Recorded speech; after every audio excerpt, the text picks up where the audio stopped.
əvvəlində yeni il üçün planlarımızı qururuq. Gəlin onu birlikdə rusca edək. Misal üçün, əgər bu il ərzində işdə, karyeranızda nəsə bir dəyişiklik etmək istəyirsinizsə, belə bir cümlələr işlədə bilərsiniz rusca. Я планирую поменять работу. Я хочу перейти на новую работу.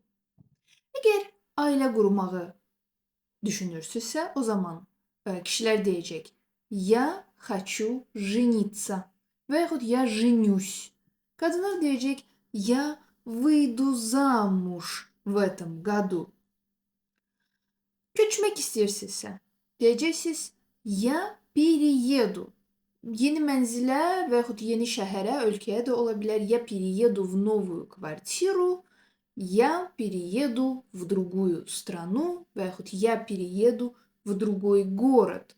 Hamısını işlədə bilərsiniz перееду, yəni köçəcəm sözü ilə.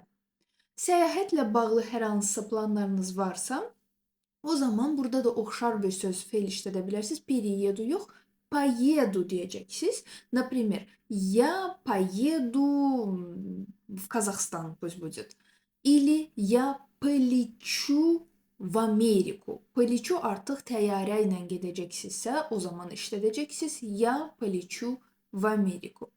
А какие у вас планы на этот год? Что вы планируете сделать? Что вы планируете изменить, начать или закончить в этом году? Напишите в комментариях. Gələcək zamanı necə qurmaq lazımdır? O barədə qrammatik biliklər növbəti videoda olacaq. Ona görə abunə olmağı unutmayın və videonu qaçırmayın.